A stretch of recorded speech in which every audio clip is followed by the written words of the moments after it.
Welcome back to Sports by GSMC Podcast Network. I am your host, Jeremy Lapidus. Today is Tuesday, November 19th. If you were just tuning in, we just finished going over the breaking news that saw the Jets fire GM Joe Douglas after a 30-64 career record with the Jets after over 5 seasons with them. Big move for the Jets. Kind of thought they were out of desperation moves, but they are here and they found another one to make. In this segment, we turn our attention to a recap of Week 11. It has come and gone with a Monday Night Football game that kind of showed us what we expected. We're out here with our winners in just a second, but before we do, remember, if you would like to be an even bigger part of the show than you already are, all you need to do is go to gsmcpodcast.net. Or if you are on YouTube, you can use that super chat feature. If you do either of those two things, a message should pop up on the bottom of the screen for you, me, and everybody else around the world to see. If you do have a burning question about sports, anything at all that you would like to ask, go ahead and throw that in the comments. Throw it in the chat. I will get to it as soon as I possibly can. I appreciate everybody so much for tuning in, taking some time out of your day to talk some sports with me here on a beautiful Tuesday, November 19th. But like I was saying, we are going to get into winners and losers from the NFL Week 11. As always, we have our top 5 winners, our top 5 losers, and we're going to start with the good. Always want to save the bad for later. So we have our top 5 winners of the week. Starting off nice and fresh at number 5, we have the Offensive Player of the Year race. This race seemed like it was all under wraps for Derrick Henry about just a couple of weeks ago. But after a couple of slow weeks by his standards, still gets into the end zone, but 2 divisional games where he fails to kind of go off like he usually does. Still, again, finds the end zone every single week, and a couple of players kind of catching up to him in recent weeks. Jamar Chase continues to play incredible football despite the fact that the Bengals are not winning a lot of games. You also have Saquon Barkley, who, another running back, arguably the best one in all of football with Derrick Henry, continues to lead the Eagles, be the undisputed best player on that team,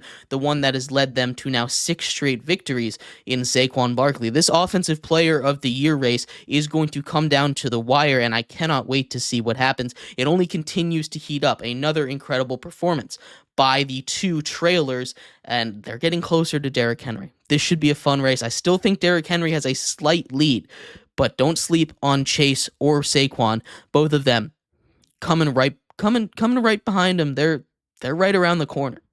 Number 4. How about Anthony Richardson? Anthony Richardson comes back from 2 weeks of being benched and has his best performance of his young career.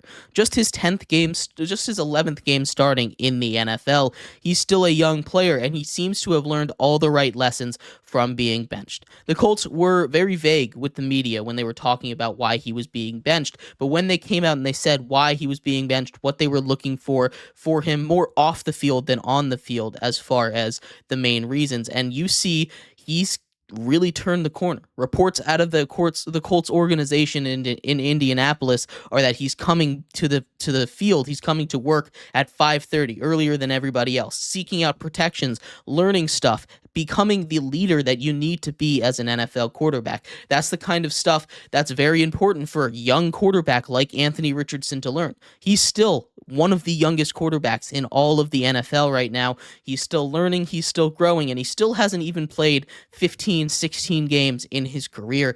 This is a guy that you can see the talent oozing out of his arm. You can see the talent oozing out of his legs. Every single time he gets on the field, he makes incredible plays, and you saw how much that preparation, the step that he was missing, came in and helped this Colts team to a 1-point victory. Anthony Richardson leads a game-winning drive in this one.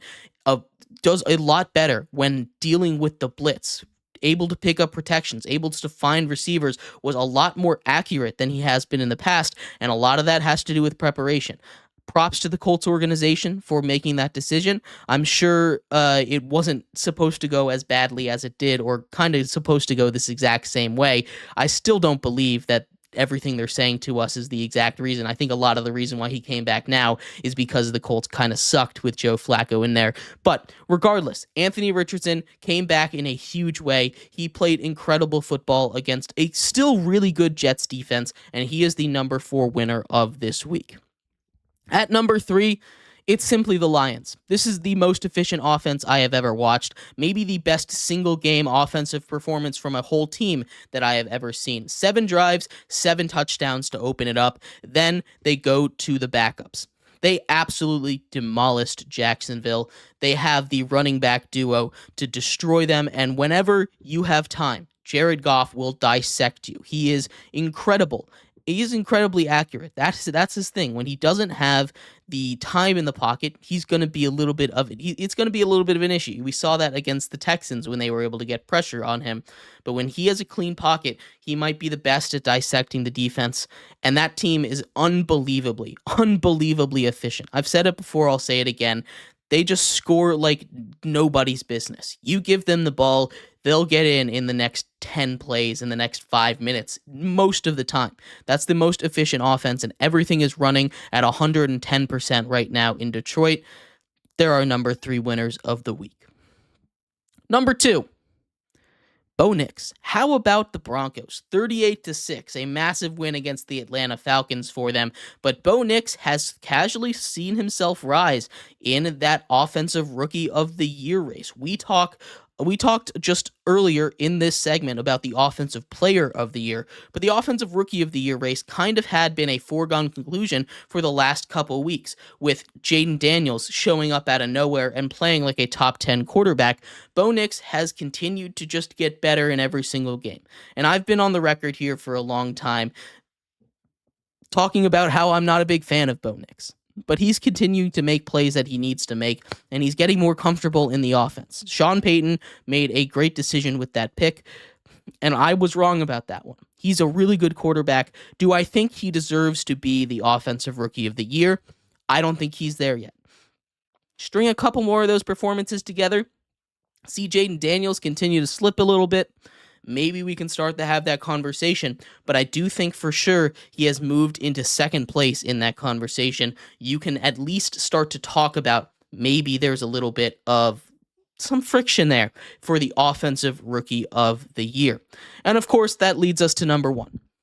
The Buffalo Bills. The Buffalo Bills take down their rivals in the Kansas City Chiefs. They hand the Chiefs their first loss of the season. The 72 Dolphins, also in this category, get to pop their champagne. Their record will still stand. There will not be another undefeated team to join them in the halls of history.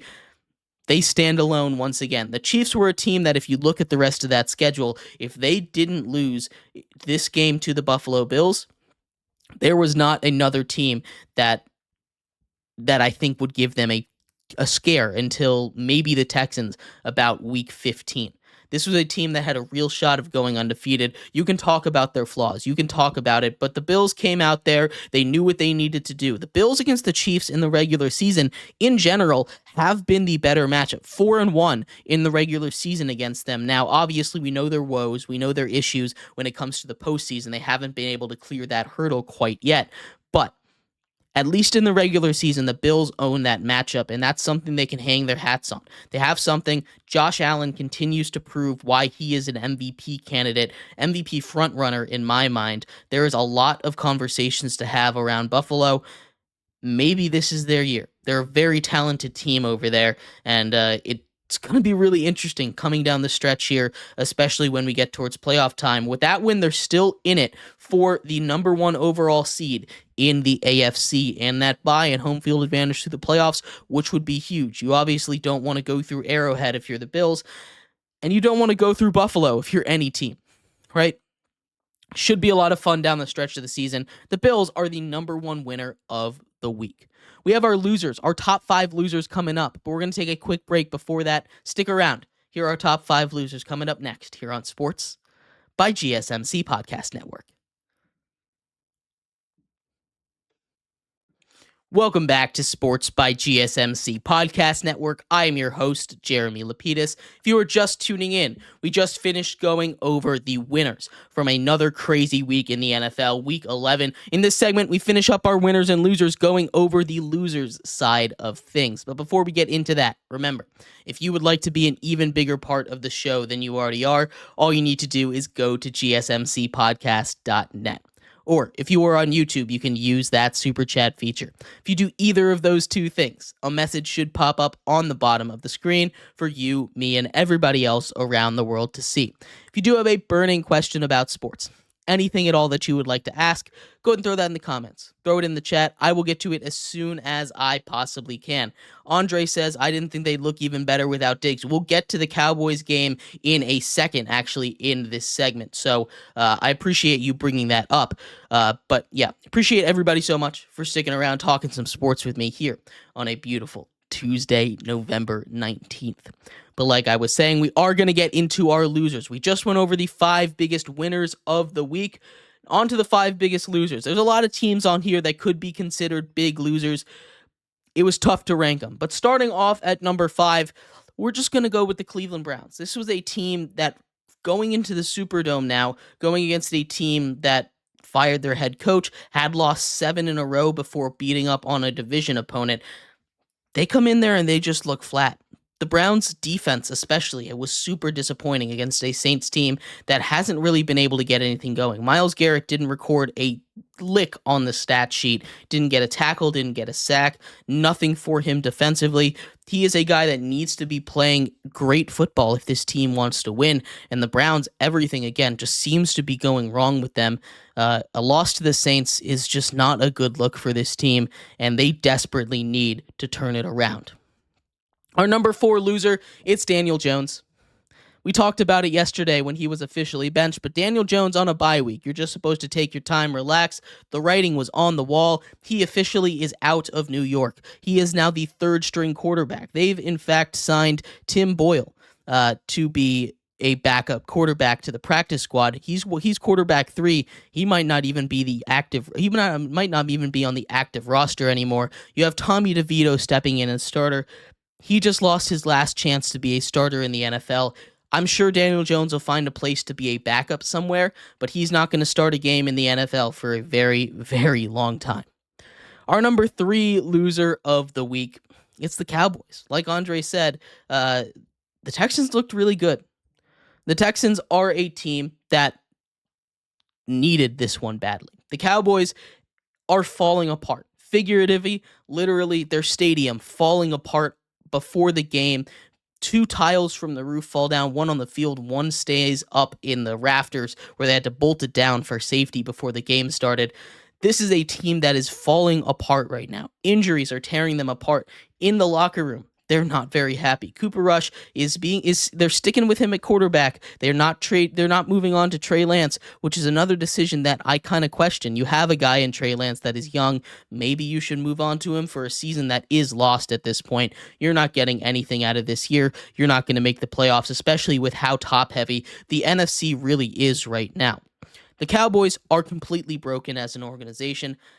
They're just going to force feed CeeDee Lamb. They dealt with some more injuries too this week, and everything, again, there's a couple of these teams this year, the Jets, the Cowboys, the Browns, everything that can go wrong kind of is going wrong. And speaking of the Jets, there they are. At number 2, our number 2 loser of the week, the second biggest loser of the week is the Jets. You fire your GM. Aaron Rodgers not coming back after 2025, says owner Woody Johnson. This is a team that infighting is taking them apart. They had a meeting to deal with tackling, an issue that they haven't been really good at all season long, especially since their defensive-minded head coach was fired. Robert Saleh had that defense playing really good, and now no one is keeping that defense together. This is a Jets team that was their identity. It was the defense. Now they're trying to just be the Packers of old with Aaron Rodgers. It's not happening. It's not happening anymore. The Jets are the second biggest loser of the week, and that leads us to number 1. The biggest loser of the week, it's the Chicago Bears. Once again, the Bears are on this list. The number 1 loser of the week for the 2nd week in a row. Another brutal way to lose a football game. Not the way that you want to go out if you are the Chicago Bears. Chicago Bears pull a Denver Broncos. They have their field goal blocked at the last second. Another chip shot field goal attempt. It just can't quite get in as the Packers block it. That was a huge moment for the Packers, and both of these teams, the Packers and the Bears, kind of played really, really sloppy football. But you take a look at where the Bears are. Now 4-6 on the season. They've lost 3 or 4 games in a row at this point after getting to above 500. Had a lot of momentum. They fired their offensive coordinator. They looked really good on offense, actually. You had a defense that continues to keep teams at 20 points or less for all but 2 games of the season so far. This is a team that should be winning games. They have a bright future, but right now they seem cursed. They keep losing in the most brutal of ways. Everything is going wrong for them. The Bears are the biggest loser of the week as they lose in a brutal fashion the second week in a row that has happened.